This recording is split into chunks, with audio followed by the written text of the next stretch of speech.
The live stream should be running at this point.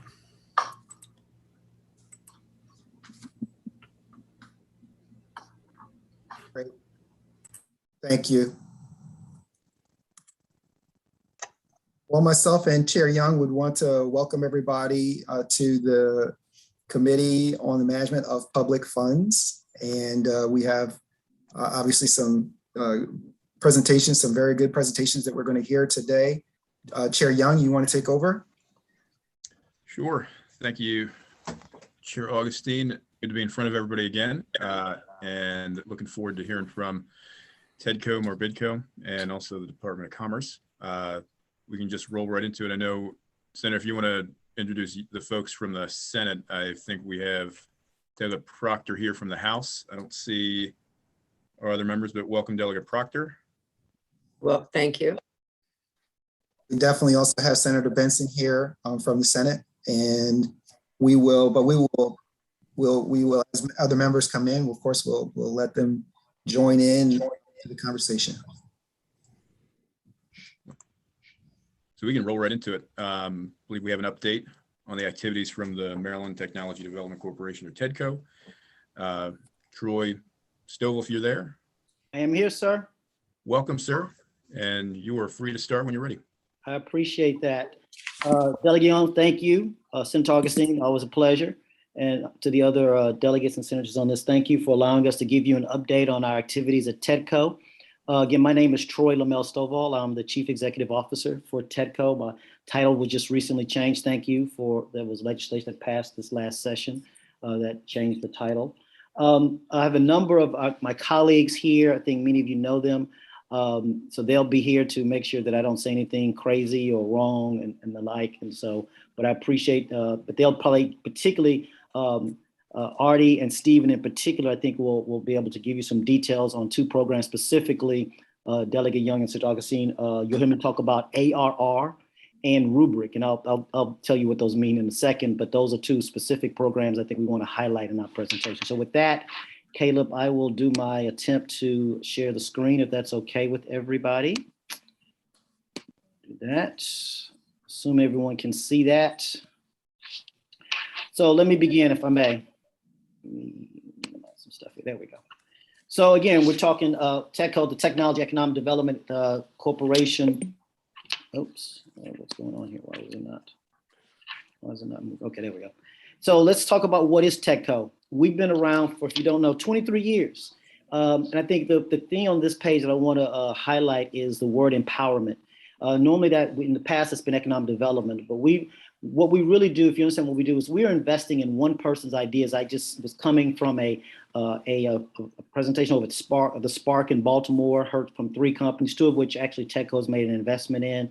And that really is what we're about, that one entrepreneur, those group of entrepreneurs, and that one idea, and how do we uplift that idea, and how do we empower that idea to grow technology and life science-based companies here in Maryland. That really is the heart of what we do here at Tedco. We'll talk about our programs that do that.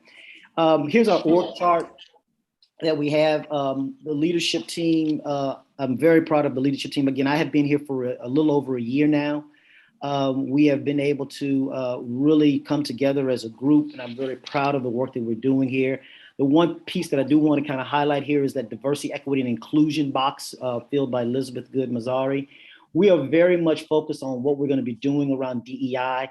And that includes who we hire and how we groom that and promote that hiring, who we bring on as contractors, and who we're focusing our programs around, and who we're doing our investments for, and understanding the data around that, and understanding that, and we're actually already launching efforts of senators and delegates around making sure that we don't have any unconscious biases in any of our reviews that we do, both whether it's on our investment side or our grant side. We're doing training for all of our staff and training for all of our boards. We have 4 boards that are around Tedco. So we're very much making this a fundamental part of what we do. You see to the left, there are some hires that we've had, a new chief investment officer, the CIO, a new chief social impact officer, but I also want to highlight, we brought on staff around federal programs. I mentioned Rubric, and again, I'll talk more about Rubric. We're on some staff to help us with Rubric, a young lady to help us with Rubric. And we actually, I'm very proud to announce we have a new controller that'll be coming on board here very shortly in the next few weeks. And so we really are trying to make sure we have the staff that focus not on the programmatic side, but make sure that we are having the reporting and the accounting for transparency purposes, which leads me to our core values. Our core values are fundamental. That's why it's at the front of this presentation. But I just mentioned the DEI. We recently modified these slightly to make sure that they reflected our purposefulness and our intentionality around diversity, equity, and inclusion. And so those words are now, you're seeing that we're being about all individuals and all parts of the ecosystem and making sure that we're thinking about that and embracing that. And so those words are reflected in our core values. Just today, Stephen Allville, who's again is on here, he's our chief program officer. We just published an article that he wrote around one of our core values. So I would welcome you to go and be able to see it. I think Tam may be putting that in the link. So what do we do? What do we do? The real portion is, what is our impact? And that's what this is. This is what this slide is meant to show you, is that since the inception of Tedco, and these numbers are actually very recent. We just recently went out and reassessed the numbers. The last time we did that assessment was 2018. This is as of 2021, as the slide portrays, and over $2 billion of impact, over 10,000 jobs, a lot of $500 million in follow-on investments. And so we really do believe, and we appreciate the support that's been given to us by the legislation, the governors, and we continue to see that. And so part of what you're going to hear me talk a lot about going forward as we present actually tomorrow to our board, our strategy, you're going to hear me talk about for Maryland, we've got to scale. If we're going to be really competitive and continue to have this type of impact, not just for Maryland, but for the world around these technologies and these life sciences, we've got to scale up what we do. And so there's just a different level of investment that we've got to have so that we can actually magnify this type of impact that we've already brought to Maryland. And we do that, as I've kind of said already, by fostering that entrepreneurship, but more importantly, doing the other part. So it's not just scaling things, it's stitching them together. And so that connective tissue and making sure that everyone knows the pieces that we're doing. And so you're going to hear me talk about programs here like UBII, where we've been very intentional about going into Baltimore City and Prince George's County and making sure that all the things that are there really know about one another. And how do we identify those companies that are sitting in somebody's garage or sitting in someone's living room and aren't part of the larger ecosystem already? And how do we bring them into this ecosystem and make that tissue connected in a much more powerful way? Because that is how Maryland's going to become a really powerful and preeminent ecosystem. So let me tell you more about what we do. So these are the first three efforts I want to spend some time on. Many of you probably know about our work around stem cell, Maryland Innovation Initiative, and the Maryland and our federal tech transfer, excuse me. With stem cell, they have just been amazingly powerful in looking at ways to use stem cell to cure diseases, to really have regenerative medicine, which I think is a better way to really talk about what stem cell does, and they work. And I think one of the misconceptions about stem cells, they only work with our with our institutions of higher learning, and that's part of the group they work with. But they work with a lot of companies as well. A lot of companies, many of which are not in Maryland, they actually help them come to Maryland to do some of their clinical trials. And so I think it's important to understand the breadth and the scope of what stem cell is doing and the impact they're having, particularly in this era of COVID, and helping us deal with challenges that are these quote underlying conditions. And this is very much the work that stem cell is looking to change. The Maryland Innovation Initiative, many of you know, this is with our 5 research institutions. It's actually not just an award-winning program, but it's one that many other states look at to see how we do this. We've been able to take these 5 research institutions, which are Morgan State, Johns Hopkins, University of Maryland, Baltimore, University of Maryland, Baltimore County, and UMB, and being able to make sure that we can take what they do in their labs, bring that through, help them understand the risk profile, do it in a staged way so we can see, does this make sense? Is there a market? And can we move this to a commercialization? I just spent my day yesterday at BW Tech at UMBC, and I couldn't tell you, and Artie, I haven't a chance to update you, but I can't tell you how much they just were appreciative of what MII has done to launch a number of efforts there at UMBC. And so this has been an amazingly strong program. Appreciate the increased funding that's happened here. I will just be blunt, if we had more, we could do more. There's just no other way to say it. This is one of those programs really needs that different scale, as the stem cell give you an example of stem cell and the competitive nature of stem cell, California just launched, I want to say like a $500 billion effort over a number of years to really look at life science and stem cell. I mean, there's just a different scale that many states and jurisdictions are looking at, both within MII and stem cell like efforts. And so this gives you some idea of some of the companies. Again, it's a fairly small fund, and you see that the companies, the institutions that I mentioned a few moments ago. Let me spend a moment on tech transfer. Our SBIR lab is actually a very successful lab. The individuals, particularly the minorities and women who come out of that area, come out of our lab, have a more than 2x award rate over the national award rate. And so we actually, I want to pause for a moment here, because there are two bills that the legislature passed last year that are related to SBIR and STTR that were approved by you all, but not funded by the governor.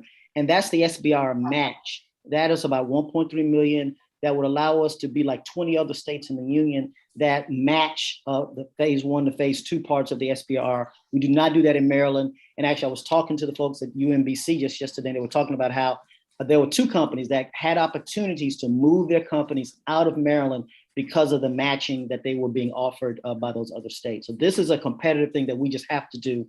And the other thing kind of related to the proposal lab is to do technical assistance for that. And that's about another $500,000 to allow us to frankly scale up what we currently do with our proposal lab.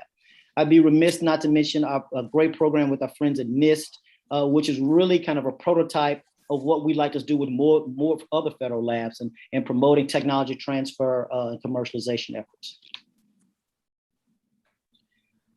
So that's the first part of what we do. So we have these grants, those are all grants. This is our investment pools, and we have 3 investment pools, our pre-seed, seed, and early stage venture capital pool. And I think this, probably even want to move this chart up a little bit. So this really gives you a good example, a good understanding of the progression that we do at Tedco in terms of investments and grants that we do, or the funding that we do, the funding vehicles that we have. But I think more importantly, what this is really showing you is that and we have a number of companies that have progressed in this. Again, many of the companies I spoke to at UMBC yesterday talked about how they had taken advantage. They were MII companies who took advantage of efforts, what we call our E3 efforts. They had loaned executives. They sat with some of our market database. They've used our market databases, and they now are taking some of them are in pre-seed or our seed funds. And so is that progression that we want to see many of our companies begin. And we talk about One Tedco, and the point of One Tedco is that whenever anyone comes to any one of our doors at Tedco, they have full access to all of our investment vehicles and our support vehicles that we have. And I'll talk about those support ones in a minute. So this is, and many of you may know, our RBII effort. What we've done here is we actually have divided the state into 4 regions, the lower shore, upper shore, Western, and then Southern. We have an individual in each of these areas. And we also, in some cases, provide actual investments. And actually just this morning again at the event in Baltimore, Counterintuitive Cooking was actually doing a presentation about the raids that they're doing. Very excited about that particular company. But you see some of the other companies here, and they're scattered across. Again, we have individuals in each of those regions, and they are very much part of the ecosystem in those. So they're working with the academic institutions, the federal institutions, the economic development agencies, as well as the counties, to make sure that those ecosystems are supportive and identifying and growing those companies in these rural areas. And we've had some great success stories through it.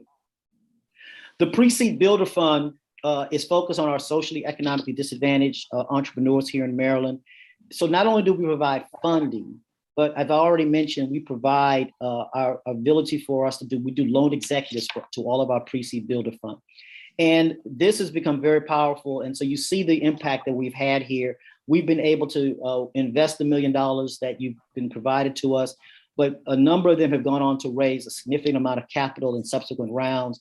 And so we can't tell you enough about how excited we are about this and appreciative of the increased funding that we'll see over the next couple of years for the Precede Builder Fund. But we recognize that that's just the first progression. So the second progression are seed funds. So again, you go from pre-seed to seed. And I want to pause here, and you see a number of our companies that have been successfully invested in that are seed companies.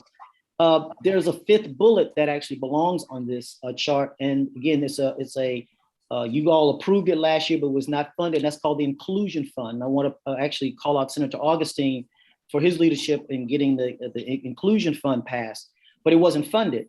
And the Inclusion Fund is meant to frankly be kind of a graduating fund, because what we found was that many of our companies coming out of the Builder Fund didn't have a strong place to go. They didn't quite qualify for any of these seed funds, and they weren't ready for the Maryland Venture Fund. So through his leadership, we've created the Inclusion Fund as a place for them to go to, but we don't have the funding for it right now. But the plan is to, we are asking that we're talking to the governor about getting the Inclusion Fund funded for fiscal 23. And then we have the Maryland Venture Fund. This is our fund that we do what's called a Series A or B type of funding. We've done up to over $1 million. It says 750, but that's the initial investment. We've done $1.5 million. Many of these companies you may recognize because they have become very successful. Graybug is publicly traded. Many of these companies are very much hallmarks of the Maryland ecosystem. So we're proud to be an investor in them in their Series A or B round. Many of you also may know through a couple of years ago, back in 2017, we received $25 million from the pension fund to invest in Maryland companies. We have of that 25 million, we've invested about 13 million to date. We continue to do a few follow-on investments, and Graybug is actually one of those investments that was a successful exit from this fund. This gives you a sense of we have over 80 companies in our portfolio, but this gives you a sense of some of the geography across the state of the companies that we have. Again, isn't meant to be inclusive because it's not, but I like this picture because it gives you a sense of where we're investing across the state of Maryland.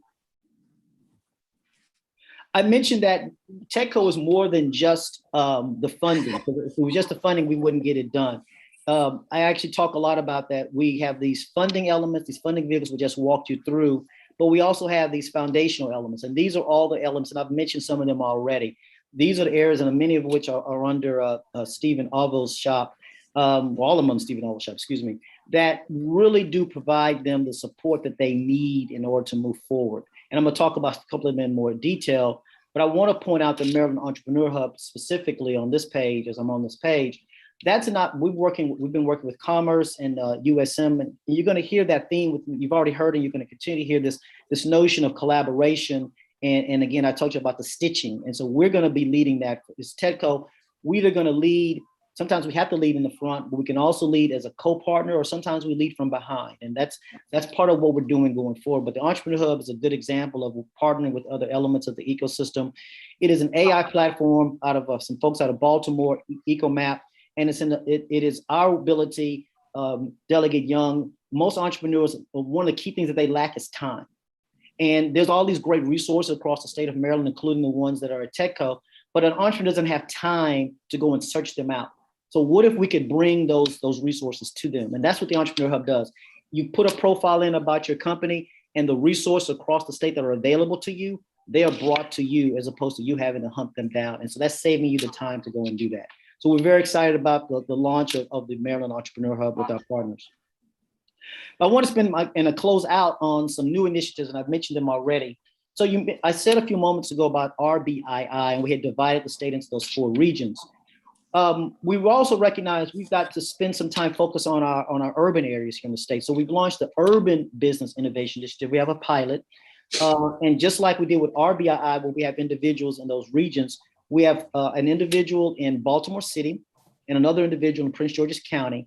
And the goal is to kind of knit together all the elements. And what we've put together are a number of collaborative partners. And you see many of them on this page here. And the goal isn't to undo or redo any of what these folks are doing. It's to knit them all together and make sure that every entrepreneur knows about these elements and is aware of these, and that each of these elements, frankly, in some cases know about one another, which isn't always the case. And so we're really excited about this. We've already identified a number of companies that, just were not on anybody's radar screen, and connected them into these networks, both in Prince George's County and in Baltimore City. The other one I want to spend a moment on is Rubric. Rubric, we were provided $5 million.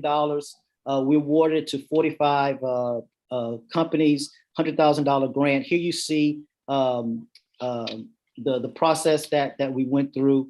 In order that it was 16 counties that initially, through the application, 12 counties were initially approved for funding. You see the mix of rural, disadvantaged, African-American, women-owned. More than half were already Tedco portfolio companies. The funding is in 2 tranches, Senator Augustine. So the first tranche, $50,000, has requirements for them, and we're working through the requirements for them to get the second $50,000. The funding was meant, it stands for, it's allowing those companies who were impacted by COVID, who are minority-owned companies, to have a chance to kind of get through COVID, but more importantly, to act as a bridge to our traditional venture funds. But here's what I'm more excited about with Rubric. Rubric allowed us to invest in opportunities and in companies that we, in our traditional way of thinking, our traditional way of doing investing, would not have invested in. And so that's opened the door up for our own thinking and our own ability to find opportunities that we wouldn't have done before. Now, what I close on Rubric is it was just recently awarded, META was nominated and was given an award as the META Program of the Year. So we're very excited and very proud of this. And we had a young lady, Stephen Alva was the management lead, but we had Sakari Brown, who's actually now a student working on her MBA. She really was the one who really drove this. I want to call out Artie on this one, ARR, the Agricultural and Rural Rebuild Challenge. So again, this was about $1.5 million provided to us to help we ended up with a number of applications, but 7 companies were selected, $200,000 each, to really look at opportunities around agriculture and urban ag and ag tech. And I'll be honest with you, the real point of this was to highlight these opportunities that exist in Maryland and coming to you as a trial of what a fund that's focused on ag tech could do if it had, again, the scale to really do it. So this is just with 7 companies with 1.5 million. What could we do if we had even more scale? The types of opportunities we could create here in Maryland and nurture here in Maryland if we had that type of scale. And I'll close with this guy. I think in the future, Tammy, I'm going to put the Black Panther picture up there. For those that don't know, we have these fun pictures on the Tedco website where people doing some fun, and my fun one was to dress up as the Black Panther. So I think I'm going to put that one on here. That is my presentation. Delegate Young and Senator Augustine, I am here for questions. And again, I have my team here for whatever I don't know. Fantastic. Delegate Young, do you or members of the committee, do anyone have any questions for Tedco? And if I may, Tammy has a number of links in the chat, Delegate Young and Senator Augustine, and then a number of great links of referencing the many things I was referencing in the presentation. I was going to say thank you for posting those while you were talking. That was it's helpful. If others don't have questions, I do. I do have one question. Oh yeah, sure. Delegate Proctor? I am interested in whether I hear about the universities you're involved with. I'm wondering, are you reaching out to any of our high school students? Thank you for that question. So we, again, through some legislation and funding, we are, and again, Artie's leading this effort, we recognize the power of MII, but it's focused, it's just on 5 institutions. And we recognize that entrepreneurship can exist in the high schools, in our community colleges, and in our non-research institutions. And so we're doing a pilot this year. We're going to try to do 2 pilots, but we're definitely going to do 1 pilot. We're going to do 1 pilot. We're going to be working with Frostburg and with Bowie State, looking at what's an MII model for the future could look like around entrepreneurship. Now, our board, in that same vein, has agreed with some funds that we set aside to do exactly what you talked about. How do we even look at community college and high schools? The challenge is that the folks that we're going to lead that effort are no longer here at Tedco. So I'm just thinking through the capacity to get that done. But we have the desire to get that done. It's just a question of finding the ability to get it done. So yes, we're going to go after the community colleges and high schools and understand and tapping into that entrepreneurship that we know exists at those levels, at those institutions. Great, thank you. Yes, ma'am. Hey, I just want to also just acknowledge that Senators Vital and Riley are also here now. Good to see you. I do have some questions for you all. The first question that I do have is you mentioned a $2.3 billion impact. what was our return or an investment, or what did we invest? Is that our investment, or what is the, you understand what I'm asking? Baseline number that you invested in it. In order to for this $2.3 billion impact. So we get you that. We don't have that. I don't have it on right now, but I can get you that. Okay, I would definitely want to know what that is in order to have that impact. Another question that I mentioned this would be comparable returns scope with programs in, for example, Massachusetts that are similarly situated to Tedco, and or, I mean, I know it's a different scale, but or California, just to get a sense of Maryland and what type of investments that we're making in this space versus some of the other states that we are competitors with. Do you have a sense of that? We don't. It's funny you bring it up, but this is the exact question we're trying to understand, because you want each state is a little different. And so that's been the comparator has been a little challenging. The firm that we hired to do this has had the same issue. So your question is one that we're asking as well, Senator Augustine. So I appreciate you. I keep asking me because I'm trying to figure it out. So, but I appreciate it. Okay, fantastic. And then another question I have is the source of your funding. I mean, you talked about a lot of the different programs that you have that are there.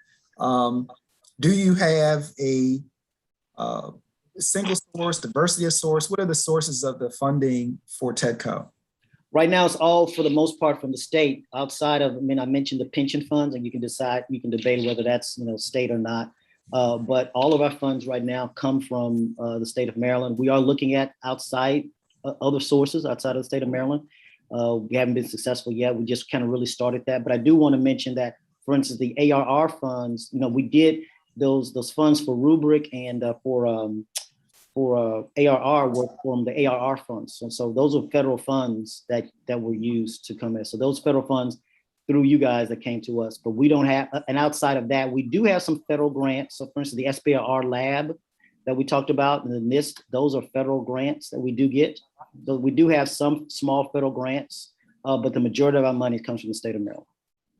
Okay, that's helpful. And you mentioned the ARR and that those were federal funds. And how did that come about? Why has that been important, the ARR? Yeah, thanks for that. And Artie, chime in if I missed something here. So as the ARR funds were coming in, I think at the beginning of the session, there was a lot of conversation about how to mitigate the impact of COVID around various industries that have been impacted.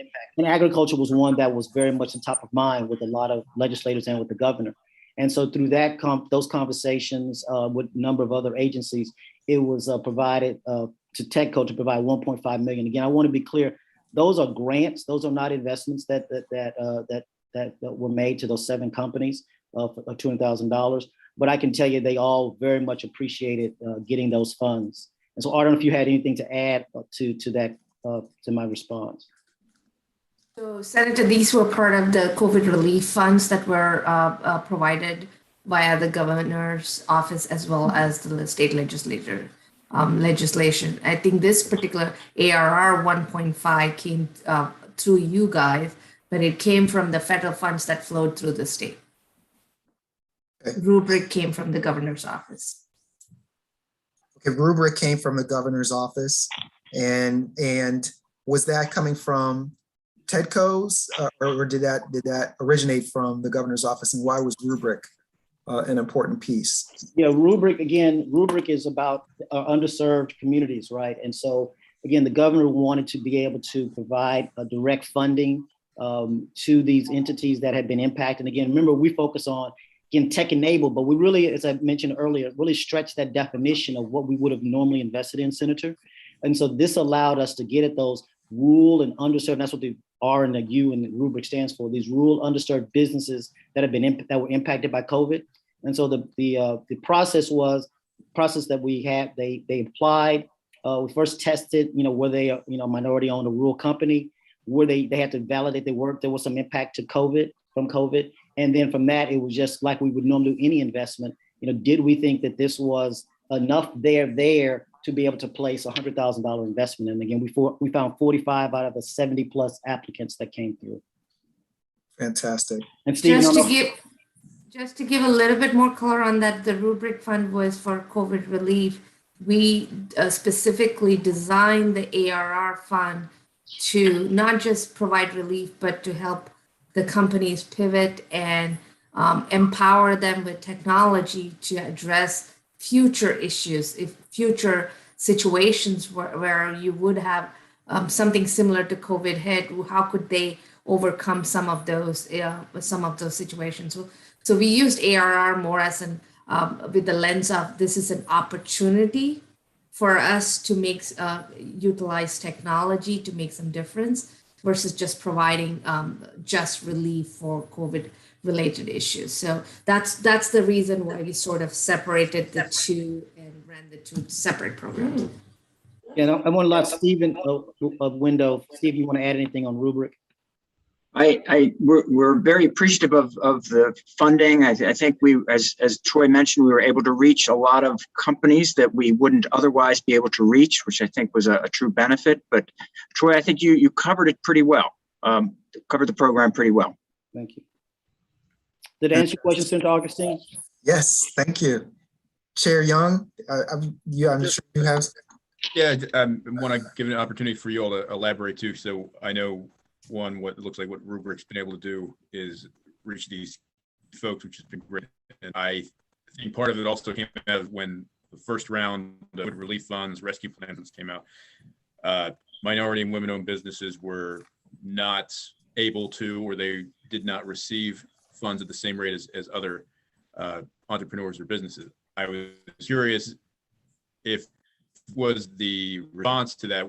How did you all get around the challenges of these minority-owned businesses that when it came down to not receiving funds, it came down to just not having knowledge of the process, not having the same traditional relationships with the bank, and not exactly having that infrastructure or network to assist them with that process? Did you run into that, or how did you get around that? Yeah, that's a great question and a big question. Sorry, yeah, not to put it all on you. I just thought I'd ask. No, it's a great question. I think it's the heart of it's the real heart of what we're trying to do with Builder. And I didn't mention this. It's what we're trying to do with our larger. We're now going to call it social impact. We're wrapping a larger umbrella around Builder, Delegate Young, and calling it social impact. We recognize that these entities, these startup entrepreneurs who aren't don't normally have access to the entrepreneurial network, they require different types of, and so it's not just about the money, it's about the guidance, and it's about the work that Stephen and his team through both the rubric, through RBII and UBI, sitting with them, getting them connected to that ecosystem in whatever geography they're in, getting them connected into everything from business plan competitions to lawyers, to access to talent, to access to spaces where they can do maybe some 3D printing or prototyping, some manufacturing.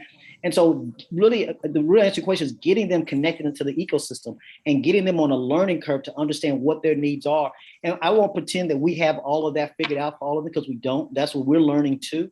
But that's actually one of the many reasons we launched UBII, so that we could have more feet on the street and be more connected into those areas, particularly in Prince George's County and Baltimore City. And again, our goal is to actually be in Montgomery County and to be in how we're going to be in these other geographies that we're not currently in. So this is not exclusively just meant to start there and then get to these other ones. But you're exactly right. And then with the rubric, and Stephen can comment because he sees this as well, I think the challenge there, and again, I got to call out Tammy as well, because there was an effort to get into channels of communications and marketing that, again, we weren't normally in. And we're being more aggressive in that, Delegate Young, more aggressive in letting people know who maybe wouldn't know about Tedco.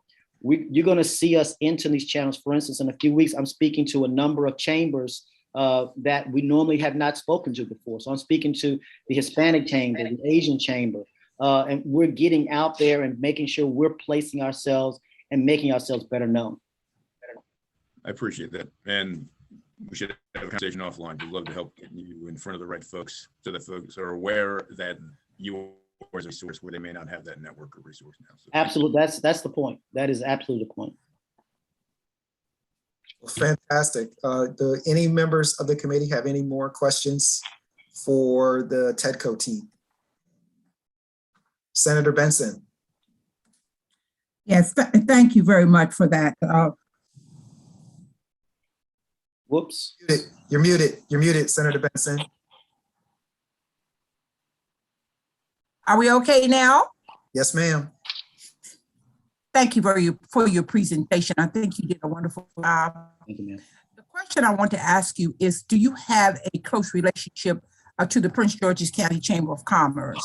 How are you getting, I want to know specifically how you're getting the word into Prince George's County. No, thank you for that. And I'll let Stephen add any more to this. So you saw the logos that that I just put up. So we've had conversations with I'd say probably 30 to 40 different organizations, including the chamber.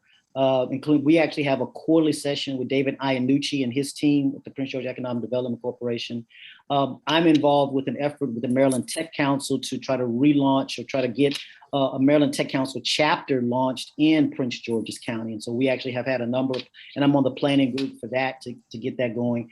We have a young lady, Tiffany Davis, who is actually our individual. She is very much connected in Prince George's County and working with a number of individuals, including the chamber, the Business Roundtable. I'm talking to the Business Roundtable as well there in Prince George's County. So we are being very, very intentional, and that includes the Bowie States, Prince George's Community College, College Park. So those institutions, we're as engaged. We actually have an office space there in Prince George's County with the Economic Development Corporation, Iannucci space. We literally have kind of presence there with that. We have relationships with each of the institutions I just mentioned.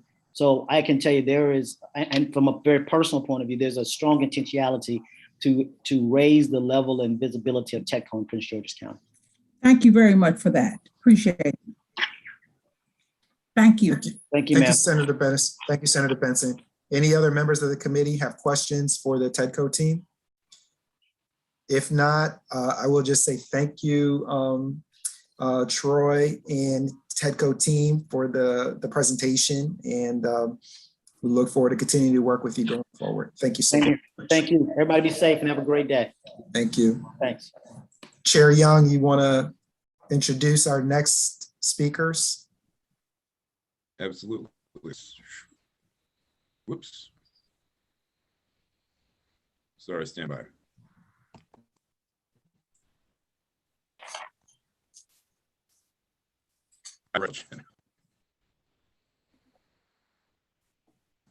All right. Well, Chair Young is. Right. My bad. Okay, sorry, folks. Next up, we've got an update from the Maryland Agriculture Resource-Based Industrial Development Corporation, or more BIDCO, and we have Stephen Mchenry as the Executive Director. Sir, are you here? Yes, Mr. Chairman, can you hear me? Can hear you just fine. Ready to go when you are. Thank you very much. I'm going to try to share my screen. And while I'm doing that, I want to apologize for my raspy voice. I'm just getting over a pretty good head cold, so apologies for that.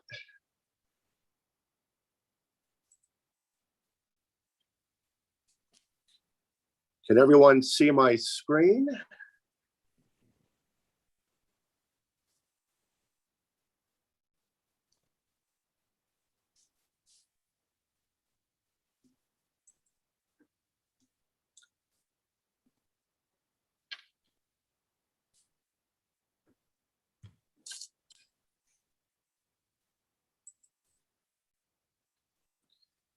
Thank you, Mr. Chairman, again for inviting me.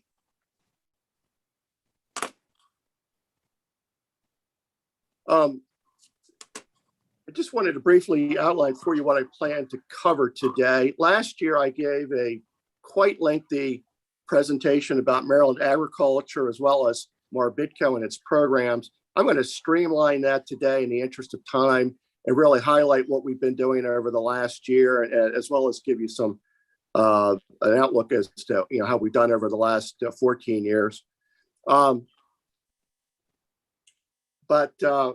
And also want to talk a little bit about how BIDCO is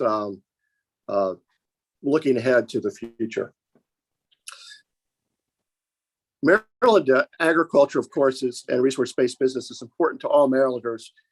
It's a key part of the Maryland economy, but it's more than that. It's about everything that we use in our daily lives, food, fiber products, etc.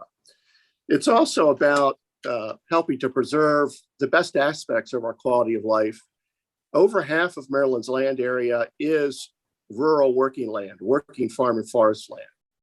So again, it's important to the economy. I estimate ag and resource-based business is about 8% of the Maryland economy.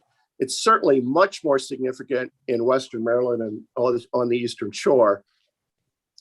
But it's also important in Central Maryland.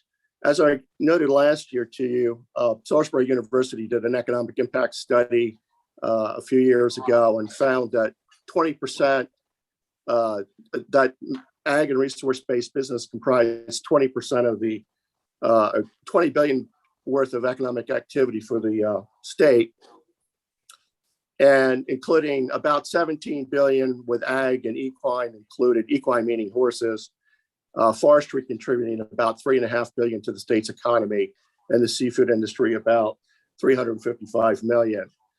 But it's important to look at it from a regional perspective. Again, ag and resource-based business is big in Western Maryland and on the Eastern Shore, but it's also very significant and important in the Central Maryland counties. And this slide illustrates the significance of that.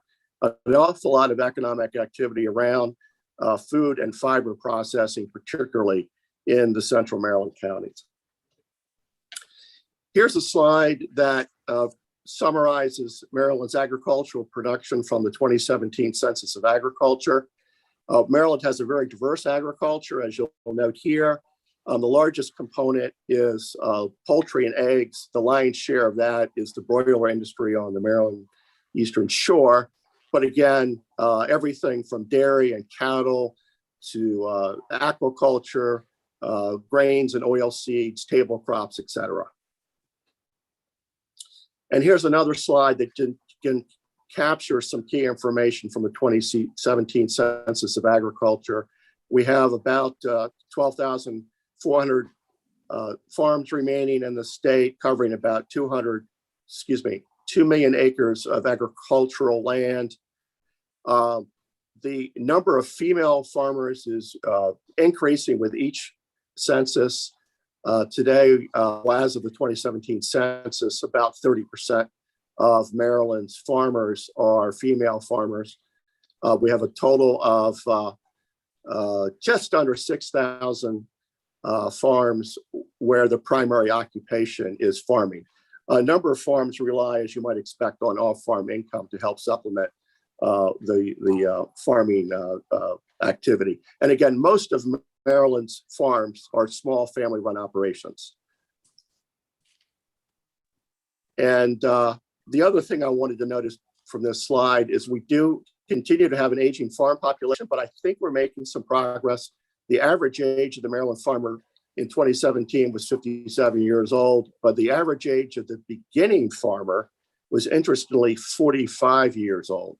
So we have a number of farmers who are coming into farming in the mid-career. So not all are, starting out as relatively young people. And I thought I would repeat this slide for you. Again, we have something over 12,000 farms. Average farm size is 160 acres. But fully 55% of Maryland's farms are 50 acres or less in size. So we do see an increase in a number of smaller farms, and we've developed some programming really targeting and helping to transfer land to beginning farmers who are buying these smaller farm acreages. Just to recap for you, why Bidco was created. Again, we have the aging workforce. We're trying to help transition the next generation of folks onto the land. Of course, great concern about the loss of rural working land to development. We're involved in helping to facilitate land preservation in certain ways, which I'll talk about in a minute. Access to capital, big issue for young and beginning farmers especially, so we're playing a very key role in that regard. And of course, we like to say that the best farmland preservation program is a viable farm operation, simply meaning that, farm owners would like to pass down their farms to the next generation rather than sell to developers in a normal circumstance. Again, just to highlight for you our functions as provided in statute, we're authorized to help develop our food, feed, and fiber production industries and markets, assist with working rural land preservation, and help alleviate the shortage of non-traditional capital and credit at affordable rates of interest. We like to say that we are extremely nimble. We operate at the speed of business. In our core loan programs, we pretty much guarantee a loan approval for a loan that we're going to actually be able to approve a commitment within 21 days or less, which is quite fast for a public agency. And our average is about 15 days. So we're really turning around loan requests as rapidly as possible because people are often on the clock in terms of getting to a real estate settlement table, for example. We offer 17 programs today. I covered those in detail last year. I'm not going to go through those again today. And we also work very closely with partnering agencies, DNR, MDA, Commerce, the local economic development agencies, the University of Maryland Cooperative Extension, et cetera. And again, just to recap for you, the commercial activity that we are authorized to support involves everything, including commodity crops, table crops, seafood, horticulture, and fiber production, including timber products and wool products. I thought this might be helpful because as a small business lender, you might want to see where we fit into the scheme of things. And this graphic, I think, helps with that. There are a number of small business finance programs in Maryland, but they do not typically serve the ag or resource-based industry space. From the public sector perspective, there are only two entities that do that consistently, and that's USDA and Marbidco. And I'm pleased to tell you that Marbidco today is doing about 60% of the financings for young and beginning farmers in Maryland. So we have really stepped up and filled a void where USDA has been unable to do that. Our financial program falls into three categories, and these categories relate to where the money comes from. So in our core programs, this is the money that you're providing to us through an annual grant that is scheduled to end in 2025. So we have a number of programs, loan programs, as well as small grant incentive programs that are funded from the Agricultural Stewardship Act and subsequent enactments. And again, you all, a couple of years ago, stretched our funding out to 2025 to accommodate a new aggregation program that you've directed us to implement, which we just started this year. We also, as a broadly empowered financial intermediate organization, can set up revolving loan programs and also small grant programs using other agency money. We have a few of those. And then finally, you all recently have provided us with additional funding, which began in FY 2018. You all extended that this past session through 2027 for our next generation farmland acquisition programs. And I'll talk about that at the end of my presentation. So just to recap for you what I just explained about the Ag Stewardship Act, originally it was $4 million a year. It's now down to $2.735 million ending in 2025. After that time, we will be fully self-sustaining from our core programs perspective. So we're on track to do that. And then also I mentioned the Next Gen program as well. And again, as you might expect, because we are term limited on the funding we're going to receive, we have to make our loan funding available on a basis where we hope to recover most of the money that we lend. In fact, that has happened. We are an economic development lender, so we're taking more risk than a commercial bank can take. And we've partnered with more than 20 commercial banks in providing funding for real estate purchases and farm construction projects, for example. Here's a big look at what we've done for the last 14 years. Again, we've organized this by the type of program generally. So you can see there, bottom line is we've done something over 1,000 projects totaling 77 million over the last 14 years. And taking a cut at this another way, 389 loans with 2 million in loan volume, 177 million in additional commercial lender capital leveraged by these loans that we've made. And we've helped 268 young beginning farmers, 55% with their first farm purchases. And I mentioned we're just over 15 days in turning loan approvals around. We've made a large number of grants, especially over the last 2 years with CARES Act and Relief Act Recovery Now funds. You talked a little bit about the Tedco, 1.5 million. We also received 2 million from the Relief Act. And in the process, we've helped 242 young beginning farmers. And then the newer next gen programs, the original program and a new small acreage program, we've done 29 transactions totaling just over $8 million over the last 4 years. And just to give you a look at where these funds have gone, the big picture here is you can see that a good healthy chunk of the loan making we've done has been on the Eastern Shore. It's probably not a surprise. 65% of Maryland's agricultural production is on the Eastern Shore. But you might also note with a closer inspection that while 2/3 of our loan making has been on the Eastern Shore, the opposite true is from the grant making and the Next Gen program. Two-thirds of our grant making and Next Gen program purchases have been on the Western Shore. So our programming is really serving all of the state fairly well, we think. And again, just to go back to the loan portfolio, these are all loans made since the founding of Morbidco in 2007. Again, you can see there, I just wanted to point out to you that we've done pretty well with our loan making. We've only had to foreclose on 4 borrowers.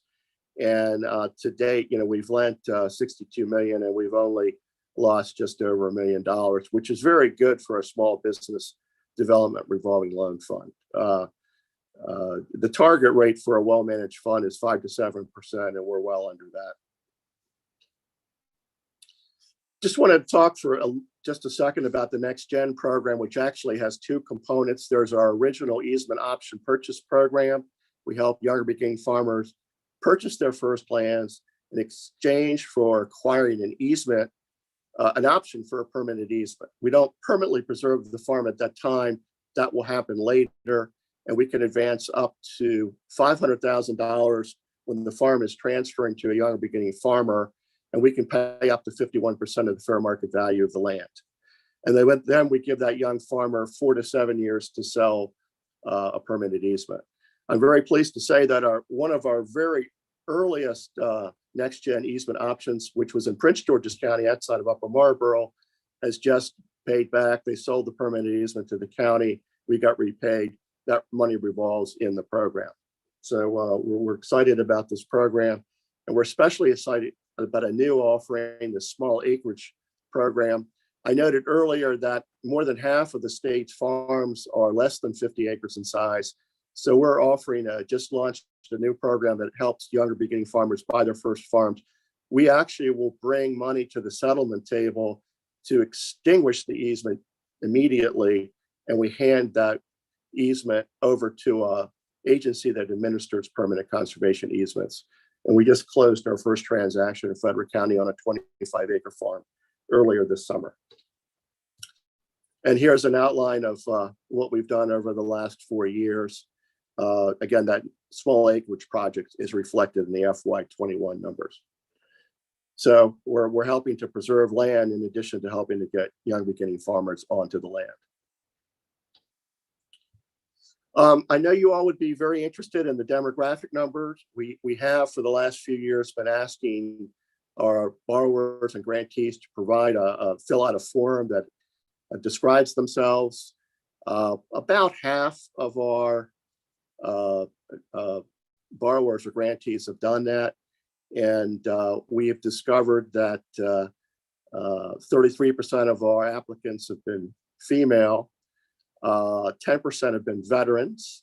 And by the way, we do have interest rate reduction for veterans in our loan programs. And then in terms of the minority applicants, you have this chart here. You can see it in the 2012 Census of Agriculture that 2.7% of Maryland farmers were minorities of all kinds. That number increased to 3.6% in 2017, which, starting from a very small number, is a 49% increase.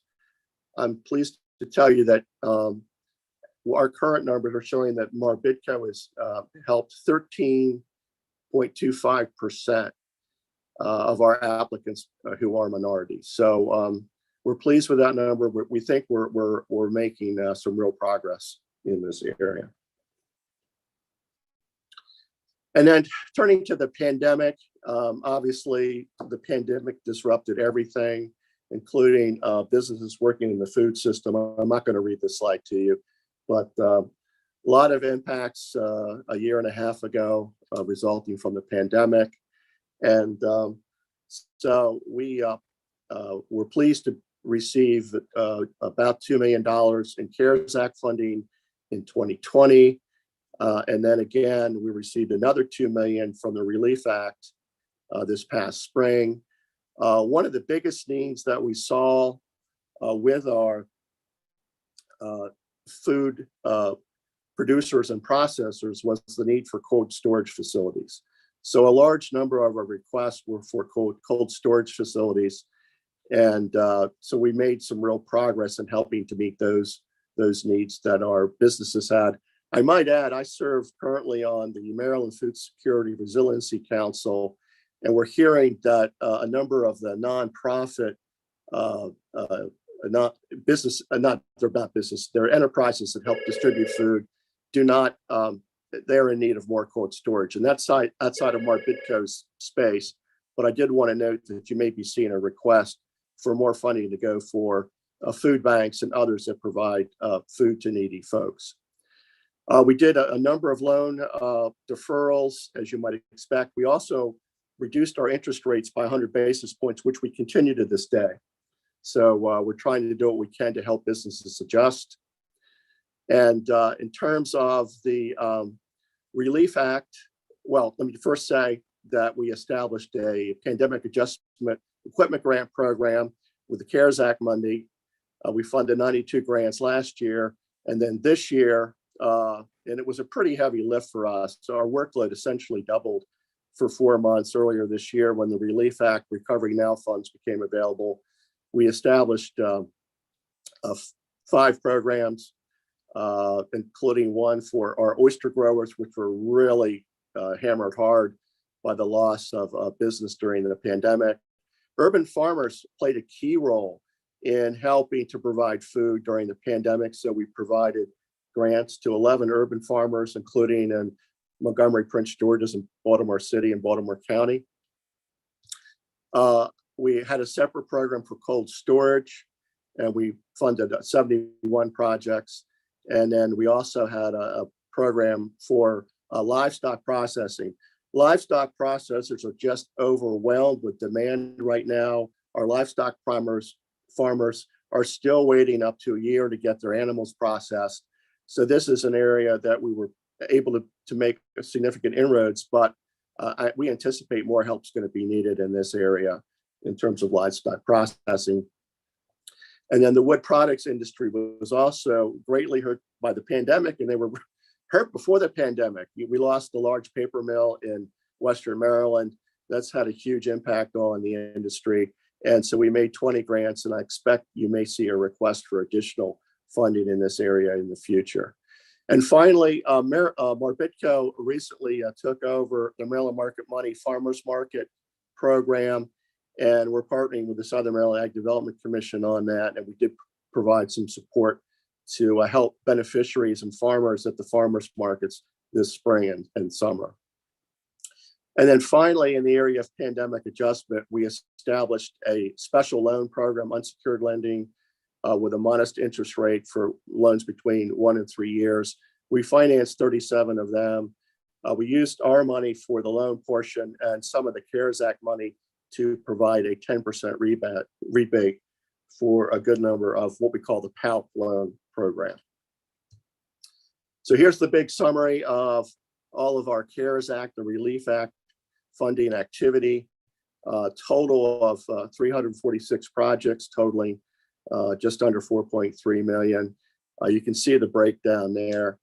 And we thank, obviously, the state government for its support of this activity. We think we made a difference. It was a tremendous amount of work for the staff, but we were happy to be able to play a role in getting these funds out. So concluding my presentation, the pandemic, I think, is causing and will continue to cause the demand for locally grown food to continue. We're seeing an increasing interest in urban agriculture. The General Assembly passed a bill funding an urban agriculture program at the Department of Ag, which only has applicability in Baltimore City. I would not be surprised to see legislation introduced this year that would expand that urban ag program statewide. We had 2.5 times the request for the Relief Act funding for those 6 programs I described earlier. That really goes to show the need for that program. And as I mentioned, livestock and the forestry wood product sectors are probably going to need more support in the coming year with funds that are beyond what BIDCO's capability to provide. And then finally, as I mentioned earlier, we are on track to be self-sustaining by 2025. I might also mention that our core loan programs, which fell off dramatically during the early days of the pandemic, our lending requests have returned to normal as of about the first of the year. So I'm pleased to report that business seems to be picking up in the food production and fiber processing sector. So, Mr. Chairman, that concludes my prepared presentation. Be delighted to answer any questions you might have. Thank you, sir. And do we have questions for the Executive Director? I'm looking around. So if you see anybody, Senator Augustine, feel free to call their name out. Sure. Senator Benson, you still have your hand raised. Was it for Marbidco or was it for the previous group? One question, maybe I missed it. How many of our businesses closed down as a result of the pandemic? Do we have a huge percentage? Was that discussed? In the agricultural sector, not a huge number of businesses actually closed down. They might have closed down for a short time, but they didn't permanently shut down. They did not permanently shut down for the most part. Okay, thank you. Anyone else have questions? Okay, I do. I'm sorry. Yep, Chair Young. Sure. No, good seeing you again, Stephen. I wanted to. We interacted a few weeks back at a forestry conference over in Baltimore County. And I know that you brought up some of the things related to the forestry industry and how they're going to need some more support, possibly leading in the future. What does that look like from our standpoint, from a legislative standpoint? Any ideas, or what are you thinking? Yes. The DNR has just released an economic adjustment strategy funded partly by the several state entities and other partners and the Federal Economic Development Administration, which really highlights several areas that are needed to help our forest landowners and forest product businesses to move forward. On the funding side, I think there's two areas, broadly speaking. There's a real need for wood energy facility development. There's a great opportunity in the area of wood energy, which is very environmentally sustainable and would make a large difference, I think, in our overall forest products sector. And then additionally, we have a number of small sawmills, wood manufacturers, furniture and other kinds of manufacturing, pallets, things of that sort. So I think another infusion of funds in a program similar to that we offered with the Relief Act for the wood product sector would be very helpful. And again, these would be grants of perhaps 25% of the project cost. We have obviously some capacity to make loans above that to help projects move forward. But what we term as equity for some of these projects is really needed to help them move forward. So I just wanted to put that on your radar. And in terms of opportunity, with the closing of the paper mill, closed a piece of the industry that supported other parts of the forestry industry in the state. And what you're talking about is biofuel, biomass related to the products from our forestry industry that now has no place to go. That's right. We really have a lot of standing timber that is in need of management, and believe it or not, we have a lot of aging timber in this state. And when you're from an overall forest health and forest management perspective, you really want to be managing multiple aspects of the forest ecosystem. So you might be doing thinnings that can support the pulp industry, whereas you might be taking larger timber for dimensional lumber and pilings and things used in the building construction industry, et cetera. So it's a multifaceted, somewhat complicated issue, but we really need to be paying more attention to that because we're managing forests for multiple economic as well as ecological benefits, both, helping wildlife, helping water recharge areas, air quality, all of that, in addition to the economic benefits from the jobs that flow from the harvesting and the processing of the wood fiber products. Thank you, sir.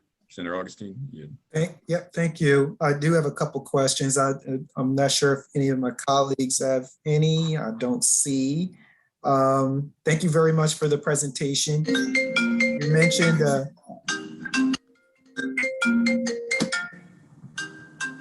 $77 million impact. Can you share with me, or do you know what has been the state's investment in order to have that $77 million impact? Yeah, it would be, and I could get you the exact number, it would be right around 60 million today. That's from all sort. Well, you said state government, some of that's federal. I'll get you the exact number, but it's not going to be more than 60 million. Okay, no, I would appreciate that for sure. And you've said it a couple of times that you foresee Marbidco being self-sustaining, which obviously is outstanding. But do you think that's the desired state? I mean, is that where you think we should be, or do you think that we should be continuing to invest in the priorities that Marbidco has? Well, again, with reference to self-sustainability, that's with our core programs as basically envisioned when we were created in statute 15 or so years ago. So with those core funds, we are primarily making loans, some small grants, but primarily loans. So it's from that loan making that allows us to be self-sustaining because most of those loans are being repaid. Now, in other areas like the Next Generation program, where we're also helping to preserve land, you all have extended our funding for that until fiscal 2027. Will there be a need to put additional funds into that program? Potentially. A little early to say, but potentially. Again, some of those funds are revolving. In fact, a lot of those funds are expected to revolve back into the program. I can foresee a need in the future where from time to time there may be special issues in the food system where you all may want to make additional investments that are best facilitated by Marbitco. And so I think it would be, something that would happen at that point in time, as opposed to me projecting out 5 years and saying, oh, we're going to need money in 5 years. But right now, we are managing our funds in a way that we can be self-sustaining with the core programs beginning in 2026. Okay, thank you very much. Just for my understanding, you talked about the selling of a permanent easement. Can you just explain that to me, just so I understand? Sure, be happy to. And Maryland's a leader in agricultural and rural land preservation through multiple programs run by DNR and at MDA, the Maryland Agricultural Land Preservation Foundation, which is a state-funded program through program open space funds. So a permanent easement is a deed restriction that is imposed on a property that prevents future development on that property. So when I'm talking about preserving agricultural land with a conservation easement, what I'm saying to you is that land that's being preserved is being preserved for agricultural purposes, right? So, a farm is a commercial business that produces food and may process food on that farm. But once that deed restriction is imposed, they cannot sell that or divide that property to be developed as new houses or other retail businesses or whatever. That land is permanently protected for agricultural use. Okay, and the entities are the county or the state that would hold that easement? Yes, there are 4 or 5 types of entities that hold permanent conservation easements. These easements have to be monitored. So there's staff that needs to go and look at the property every year to see if the landowners are following the restrictions that are outlined in the deed restriction, okay? So DNR holds permanent conservation easements. MALP through MDA holds permanent conservation easements. Many counties have easement conservation programs and hold permanent easements, as do private land trusts. Private nonprofit organizations can hold permanent easements.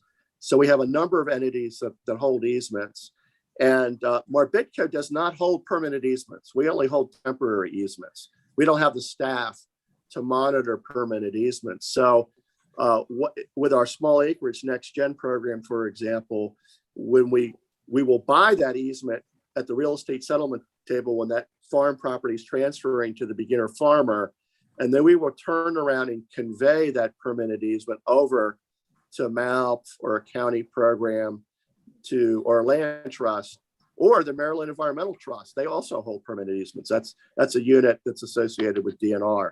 So whoever will hold the permanent easement, we're fine with, as long as they're willing to take it for permanent agricultural uses. That's the key for us. Senator Augustine, if I may wade in. Absolutely. Thank you. This is a very innovative program where we're paying landowners not to develop the land. So in exchange for their otherwise selling, to builders, they're getting money from different organizations. And Mr. Mchenry, isn't this generally funded through a real estate tax on every real estate transfer that occurs in the state of Maryland? There is a 0.5% real estate transfer tax, which funds generically several program open space programs. Right. So we're funding it through at the point of transactions, every transaction, and then putting the money aside to compensate people for their quote unquote lost ability. That's right. And with the next gen programs, you all are actually funding these programs from monies that are designated for repayment of program open space funds that were diverted for their intended purposes back 15 years ago, 10 years ago, because of difficult fiscal circumstances facing the state. So today, you all in statute are taking a portion of POS repayment funds that are general funds and using them as part of that payback for the original intended use of the transfer tax, you're giving us a portion of those POS repayment funds. If that makes sense. I know it's a little complicated. But Senator Riley's exactly right. The bulk of land conservation funding is handled through the transfer tax that's going into the quote unquote program, open space programs, which includes MALP. MALP receives 17% of those funds. Thank you very much for taking some time to explain that to me. I really appreciate that. Colleagues, does anyone else have any questions or comments for Mr. Mchenry?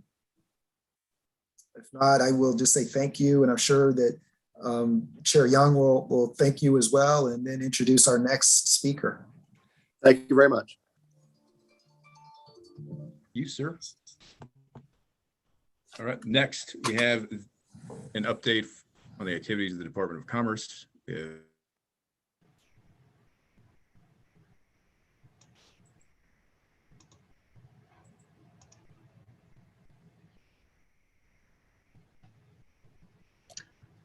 I'm sorry, Chair Young, this is Andy Fish. The audio was not coming through in the last piece that you mentioned.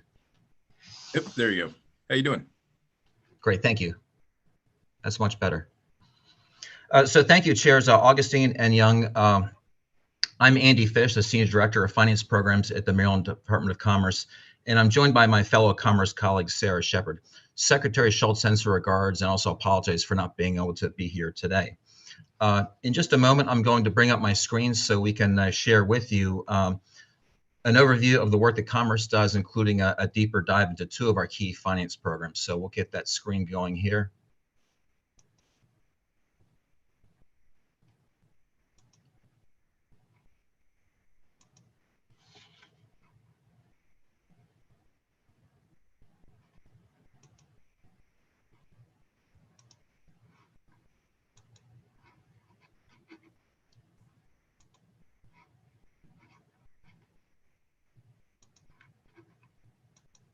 Do we still have Mr. Fish?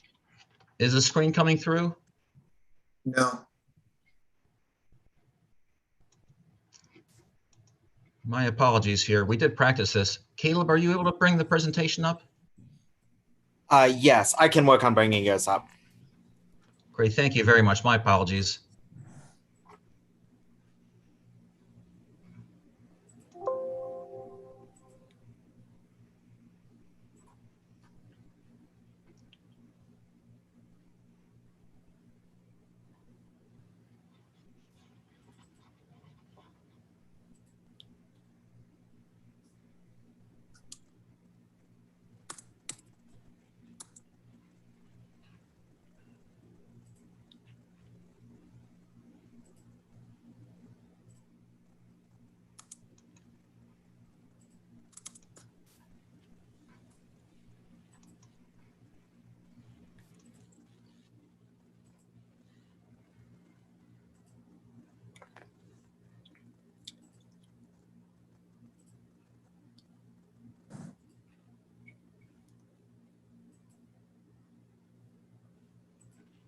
There we go.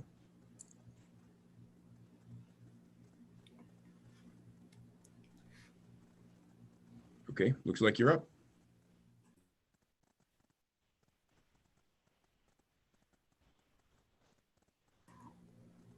I think he had to re-enter the. Got it. Yes, reentering now. Thank you.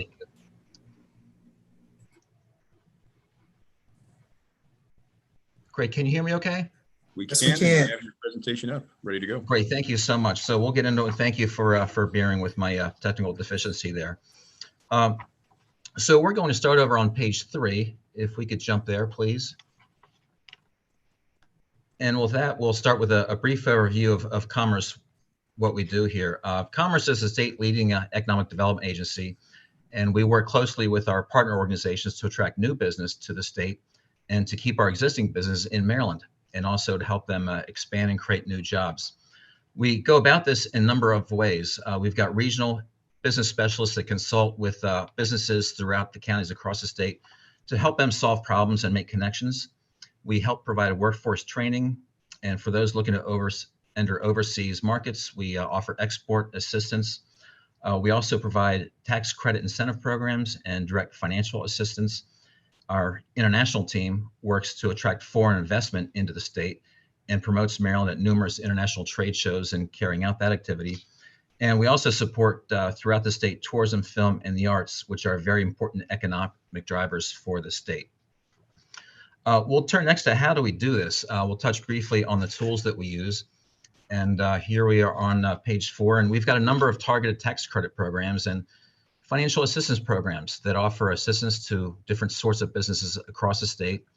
We have a tax credit, for example, for manufacturers who create new jobs. We have financing for small, minority, and women-owned businesses. We have a loan program to support small businesses owned by military personnel and veterans. And we also have incentives for major economic development projects, such as large distribution centers and corporate headquarters. Next, I'll go into more detail on 2 of those programs that are known as MEDAF and one of our key small business programs, which we call Ms Buffett. Before I jump into those, I want to note that they are 2 very, very different programs with very different goals.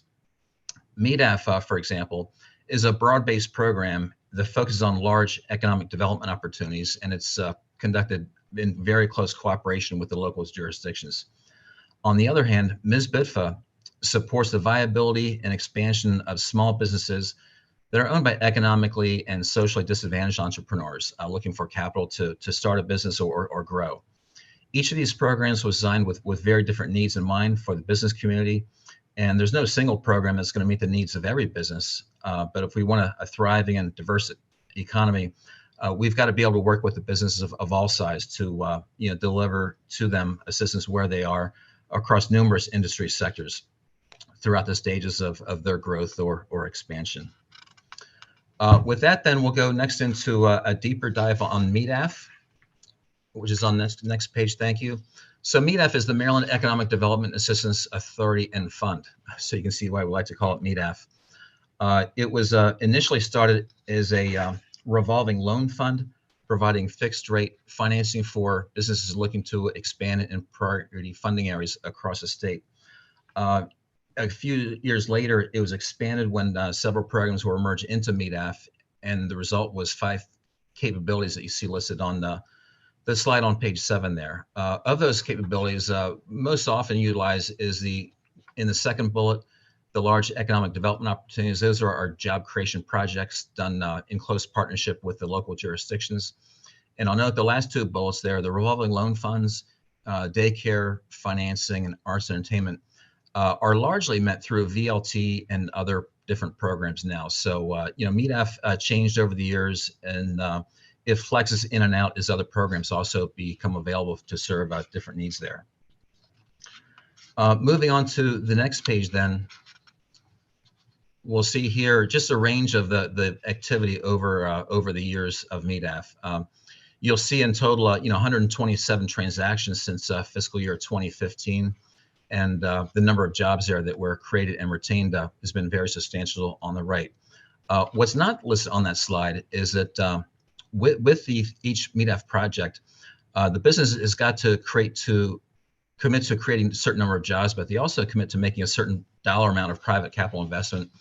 And the private capital investment that goes with this slide is in the billions of dollars. So it's a lot of money, coming into the state to create those buildings off the ground, and also the contents inside those buildings, and machinery, racking, and so forth, that the people fulfilling the jobs operate there. In addition to that page, I would note that there are typically 30 to 40 potential projects in various stages of the pipeline. And there was a brief hiatus during the summer of 2020 due to the pandemic, but the activity in the economic development project is firmly resumed since then, which has been really good to see. If we go to slide 7, then we're going to see a dispersion of the counties or the geographies where these transactions occurred. And the locations have a lot to do with the assets that are in each jurisdiction that particular business was looking for. In addition to a talented workforce, they're looking for proximity to highway, rail, port, and air transportation in many cases. In other situations, federal facilities such as the NIH and Fort Detrick might be real good proximity keys for them, and also the university research centers that are reflected in a lot of the decisions here. In each of these, the local participation is very important. That it goes really glove in hand, working with our local partners, each county, to conduct these projects. And then as we go into the next slide, thank you, we'll look at the demographic information here. And this had been a challenge for several years now, collecting information, but we do supply a form with the documentation for each deal. And out of the forms collected, you see, out of the 77 we collected, over 45 were left blank, which obviously doesn't help us a whole lot. But what we did get out of the 32 respondents that included data is shown in the chart there. And we continue to, get a little more improvement each year with getting the data back in something that's usable for us. And it continues to be a major focus for the department to be able to, collect this and provide it. And then if we go to the next page, please. This is our summary slide here showing the impact of MEDAF since inception of the year 2000. And really the key here is in the last bullet point, the return to the state has been very strong here. For each $1 of state funds that went into MEDAF, its return on average $18. So again, for each dollar the state's put in through either general or special funds, $18 has come back. And that money comes back through payroll taxes, other local taxes, and other things that help our local economy work here. Of the deals that went through since 2000, 58 were structured as loans. Some examples were the Maryland Theater loan to help with that project in Washington County. And another example is a roadway improvement project where North Point Development, coincidentally in Washington County, needed a bridge loan to get a roadway improved so that a major expansion project could take place. And there was a gap in between the time when the funds would be made available from the state to that. So MEDAF was to be able to provide a bridge loan to meet that need. The grants are conditional loans, the 526 and the third bullet, those are the job economic projects that I mentioned.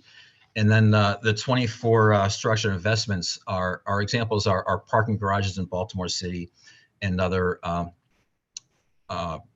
business parks throughout some of the counties where some other event takes place, that event investment gets returned through the MEDAF fund and the money gets to be recycled there. So all in all, it can continue to revolve very well. And for this fiscal year, we're on target to utilize the $18 million of special funds that are appropriated in the budget. We'll transition then and move into a brief snapshot of some recent recipients. Freshly is a prepared food manufacturer in Howard County, created about 500 jobs that came with that. And that was an $8 million manufacturing and distribution project. Vision Technologies in Anne Arundel County is a headquarters project with 347 jobs. And they provide a lot of really neat stadium screens and cable and other types of technology that gets utilized in that growing industry. And then lastly, but not least, is Rada Technologies in Montgomery County, making a $1.4 million headquarters project. It's United States headquarters for its defense contracting business here. So that will kind of round us out of MEDAF for now and transition us into to Ms. Buffett on the next page. So Ms. Buffett was established some time ago in 1978, and the difference here to MEDAF is this is a capital program to make capital available to small disadvantaged populations here to help them grow and expand their businesses. And it's got some key capabilities there. It can issue surety bonds, might be a small contractor with a state or local government contract, needs to issue a surety bond. The program can make loans for working capital or equipment needs, can also guarantee bank loans, and then it can provide a long-term patient capital loans as well. We'll see some examples here on the bottom of this page. Shea Radiance is a skincare product company in Howard County, And Adventure Tours is a luxury tour bus operator operating based out of Prince George's County. Then as we move to slide 12, I'll touch real briefly on how Ms Buffett is operated. It works under a contract or an RFP that's issued by Commerce, and currently it's held by Meridian Management Group. And the responsibilities of each page are listed on the page here. On the right-hand side, you'll see kind of the platform that Commerce operates underneath the program to help it operate, the loan accounting, the billing, and the other parts that interact with other parts of the state accounting system. And then on the left-hand side are the functions that Meridian Management Group provides. They do all the loan underwriting, operate the meetings of the 7-member authority, issue the documentation, close the loans, and do monitoring as well. So a lot of very close communication goes on throughout each week in conducting these activities. If we go then to slide 13, I'll note here, you'll see the numbers jump in 2021, and 2021 includes the CARES Act funds. The CARES Act relief was 2 $5 million rounds, or $10 million in total. So when you would take that out, you've got $4.7 million of what I'll call normal activity MISFA loans being done in 2021. And I will note that those CARES Act loans were later forgiven when the Relief Act was enacted in earlier of this year. And 34 businesses had their loans up to $50,000 forgiven through that relief effort. But a pretty consistent trend overall through the years when you look at the number of transactions and the number of the dollar amount of loans. The jobs there, again, its focus is not to create jobs, but we do track it because it's an important metric for everything we do at Commerce. And then we'll move into the next page, number 14. Thanks. Here we see the dispersion of the Ms Buffett transactions, by county, and you've got the concentrations that you might expect there in Prince George's County and Baltimore City. I'll note that Harford and Howard counties have been each growing in recent years, as well as Anne Arundel, but it's active throughout the state, as you see here. And then we'll look at the demographic information on the next page, number 15. And we've got the same challenges here as we did, I mentioned, for collecting the demographic info for MEDAF. But we do have a reasonably growing stronger number of businesses that do provide information that we provided here, and we continue to make the effort to collect it the best we can. And then slide 16 is a really, I think, exciting one. We like to track, what's the graduation rate, if you will. And so when a company comes into Ms BIDFA, it's probably because they can't get traditional bank financing, or if they can, it's an interest rate that's just very, very astronomical.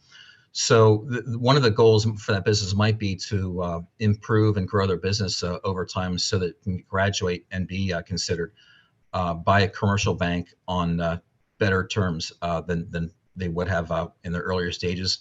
And so you'll see here some graduation rates here. So, on average, most of the loans, about 96%, perform mostly as anticipated. That means they were able to make their loans, mostly on time, as they and we had hoped they would. And out of that group, about 8% graduates to a status where they can then get refinanced through a bank or a credit union. And then there's about a consistent, 3.5% level that results into some level of default where they had some trouble making payments. And we work with those borrowers to modify the loans. Sometimes we'll stretch out the term, stretch the payments out to work with them because we want them to be successful. And we can provide a little more flexibility in helping them with those situations than a traditional bank would in that regard. So that's our experience there and how we try to help them through to from beginning to graduation there. And I'll note there, our partners at Meridian Management Group are very good in terms of the credit counseling and the business advice they provide to customers and helping them get ready to borrow, and they help them grow their business throughout their loan term as well. So a lot of counseling and consulting goes on there with them. That's the end of the presentation on those two individual programs, and we'll transition over now to my colleague Sarah Shepard, who will talk more about Commerce's relief effort experience. Good afternoon, Chair Augustine, Chair Young, committee members. As Andy mentioned, I'm Sarah Shepard, and for over the past year, I have served as a program manager for all COVID-19 relief programs.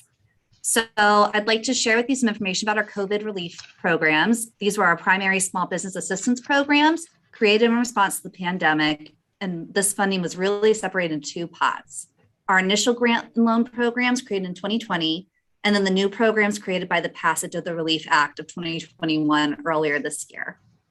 In the early days of the pandemic, in March 2020, Commerce established two small business emergency relief programs, a small business grant program, which provided up to $10,000 to small businesses across the state, and a small business loan program, which provided loans of up to $50,000, which were later forgiven and converted to grants. I'll begin with our grant program, which began with $50 million in funding and was replenished twice in 2020 for a total of $145 million. Grants were for up to $10,000 or 3 months of expenses, whichever was lower. Eligible businesses needed 50 or fewer employees, at least one W-2 employee, a valid Maryland unemployment insurance number, and need to be in good standing with the State Department of Assessments and Taxation, or SDAT. Our application period was open from March 23rd to April 6th, and we received 17,876 completed applications during that time. We issued 14,286 grants to approved businesses over the course of this program. So during the grant programs, we actually funded all eligible applicants. Next slide, please. So here is a chart and breakdown by jurisdiction and the number of grants that were given to each and how much. Next slide. So our loan program received $75 million in March 2020 and offered loans of up to $50,000. The criteria was the same as our grant program. We received 8,603 applications between March 23rd and April 6th.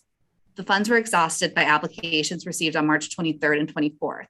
1,654 loans were issued, and these loans were converted to grants in early 2021 as ordered by Governor Hogan. Businesses that had already begun repaying those loans received refunds. Next slide, please. So again, here's the breakdown of funds for the loan program. All right, next slide. Later in 2020, Commerce provided relief funding that specifically targeted restaurants, which had been hit particularly hard by the pandemic. Rather than having a statewide application process, as we did with our emergency grants earlier in the year, we provided funds proportional to each county in Baltimore City. Restaurant funds were distributed based on the number of restaurants, and the local jurisdictions then dispersed them to the businesses in their areas. For restaurants, we provided $80 million in total from October to December 2020. Next slide. And here's a chart showing the distribution of funds to the counties for the restaurants. Next slide, please. In December of 2020, $50 million was put into the hotel relief program. These funds were distributed to local jurisdictions as well, and they were allocated on the jurisdiction's prorated share of sales and use tax dollars in FY 2019. Next slide. This is a chart showing distribution of funds to the counties for hotel relief. However, our online reporting portal that the counties used to report all their funds and grants that they had given out was combined for the 2020 grants and the Relief Act of 2021 grants. So this is reflected in the chart that you see here. Next slide.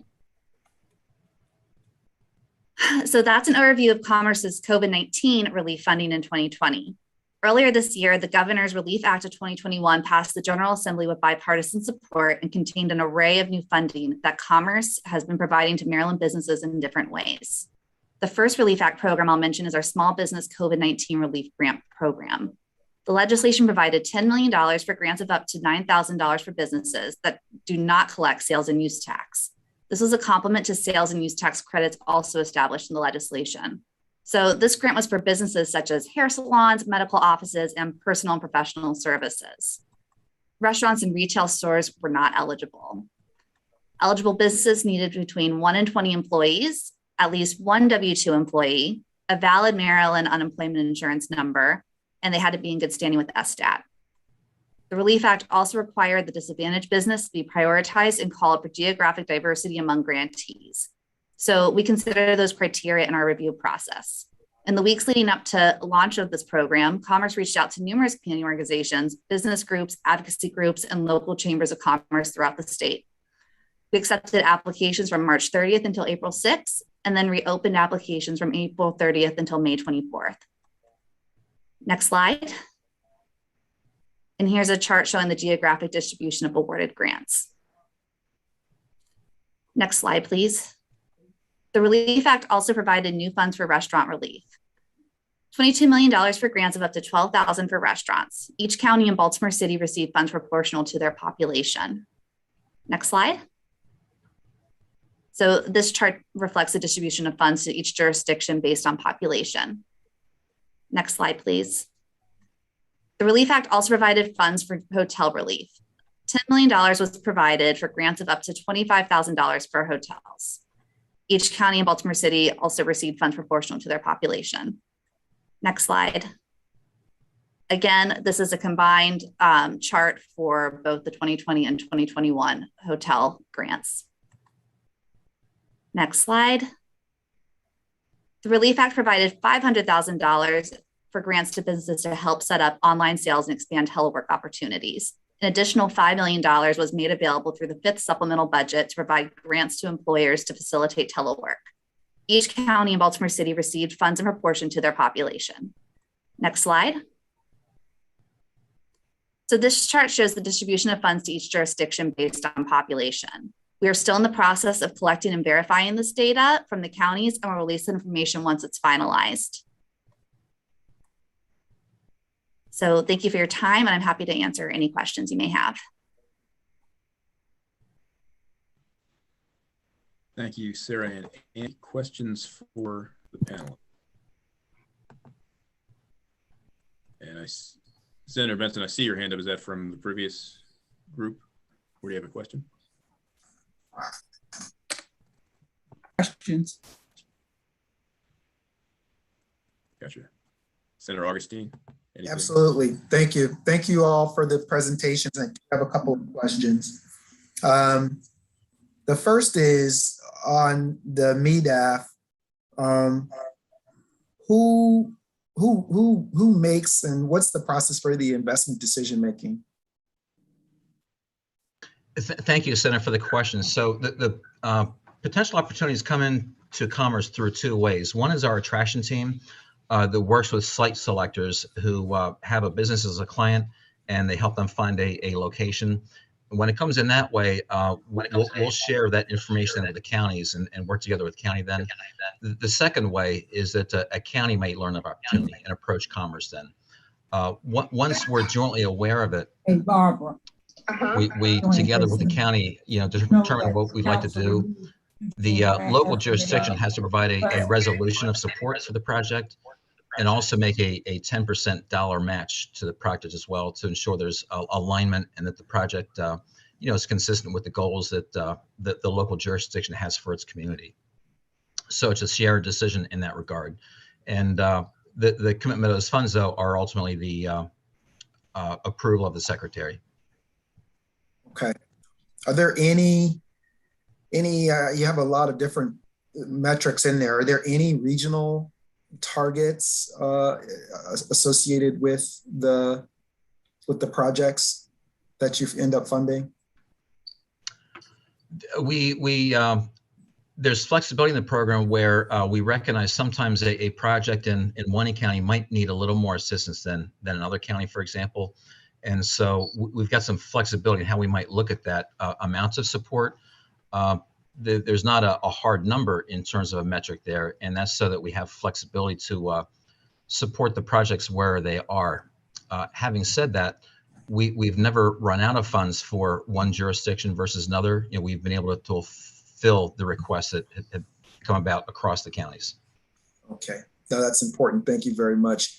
You all had on a slide information about Freshly and this $8 million.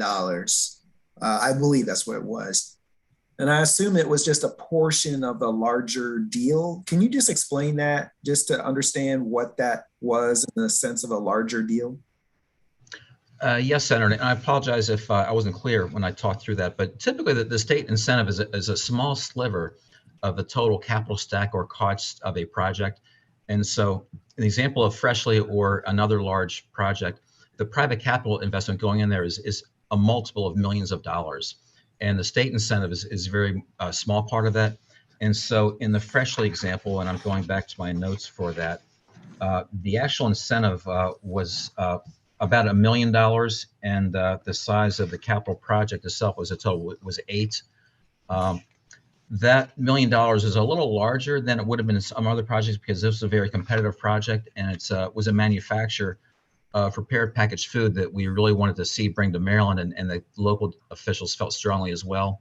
So we worked together and agree upon that support there to help that come about. Okay, so and in that instance, then it was that was a little bit higher. You're probably saying than would normally be the case as far as like the percentage of the transaction. You're typically a smaller percentage of transactions. The incentive was a little larger because the manufacturing jobs pay more than the straight warehousing jobs. So it would make sense to incent a manufacturer to a little bit of higher degree than a straight warehouser. So you saw that at play here. Okay, that makes a lot of sense. I understand that. The other contrast, if I could, is if you go to Montgomery and Frederick counties where you have the biopharma manufacturers, they are very, very high paying jobs. So you might see a little more incentive there, only if you need it though. Some of these projects come to us saying, we like other things available and we don't need a lot of MEDAFs. So we're able to, work with them in that regard. Okay, that's very helpful. And the total scope, you gave that on the slides to us, like the total scope of MEDAF and the state's investment in MEDAF. What has been the state's investment in MEDAF? I can get that number to you, that total investment number. Yes. For each dollar of state investment, and it returns about $18 back to the state, and we can get back to the committee with the total investment over time. Okay, yeah, I would just appreciate that for both of the programs that you outlined here today, just to have a sense of what we've invested. The big number, of course, is what we've invested, and then the return, the larger return. I saw the multiple, I get that, but just understanding what we've invested in and what that return has been. And also, if it's possible, the economic impact is important too, which is obviously the bigger number. So it's like, that was the 1 million for the Freshly example, but it really is, it's making an $8 million deal happen. So it's the big number too, that I think is just important for us to understand what really the impact of the programs are. Yeah, we can definitely come back and help illustrate that better because you're exactly right. Those jobs, in turn support families and other parts of our local communities. Okay, thank you. Those are the questions I have. Does anyone else have any questions? Senator Benson? You're on mute. Hold on. You're on mute, Senator Benson. Along with what was just stated, I saw that only 6% of African Americans were involved in this program. Why is the percentage so low? Well, thank you for the question, Senator. Unfortunately, some of the respondents just don't give us information to work with, so we don't know. We just don't have good data to work with. So out of the responses we do get, it's 6%. And so we work to get that, and with more data, we can get better understanding at that. We share the concern. Because I have to tell you, if it wasn't for Ms. Buffett, we as a people of color would be in deep trouble as it pertains to getting some of the money that comes through either one of the programs. Sterling Tucker has done a phenomenal job in helping to get the word out, not only in Prince George's County, but around the state of Maryland. But I'm just curious about that 6%. Okay. I know it with Ms. Biska, it's 56%. Okay, thank you. I'm just interested in knowing why it is that we are at such a low percentage. Can you get that information back to us and let us know which businesses were successful of that 6%? We'll get some more information for you. Yes. Thank you very much. Along those lines, is there a target? Are there targets in the way that we have targets in other areas for MEDAF funding? Or are you just reporting? We are just reporting. We do encourage the businesses to use, small business and minority contractors, and encourage their contractors, to go forth, through other parts of the chain. We're not in a business to require them to, but we encourage that in each of our proposal letters that goes out, okay. As well as we encourage, the hiring of minorities and veterans and the use of the port and the airport. So we strive to encourage the use of all of our local assets to the extent that we can influence that. But MEDAF as a whole does not have any targets for these businesses and business investments that they would be ones that are small disadvantaged businesses, anything like that. You're correct. That's not the nature of the fund. That's correct. Okay. Those are the questions that I had. Chair Young, do you have any more? I'm going to hold them for offline. I just want to thank Sarah for providing this information related to COVID relief funds, especially from an appropriations standpoint. We've been asking for breakdowns of where funds were going related to the county. So this is great. I might follow up with you afterwards because I think I have specific questions about how they were determined in working with the counties, but I don't think that's necessary for right now. But thank you for the information. Sure, Delegate Young, I'm happy to answer any questions you might have. Awesome. Okay, I think that concludes the presentations that we had for today. I want to say I thought that these were outstanding presentations. I learned a lot, and I think that we probably will have some recommendations as well that will come out of these that we can talk through. I just want to say thank you to you two for your presentation as well, and I'll just turn it over to Chair Young. Thank you, Chairman, and I reiterate my co-chairs' thanks for your presentations and for the entire day. Thanks for everybody for joining us. This is important information getting from the departments, and we'll share this information with constituents and get ready for the legislative session related to any legislation or recommendations that come out of this. Thank you all for participating and joining us. I don't believe, nope. So with that being said, that's it for me, Senator. If you have any other. Yeah, anybody else have any other closing comments before we end the meeting? If not, then I'll just say thank you to everybody for participating, and we will see you. I think we have one more for our committee.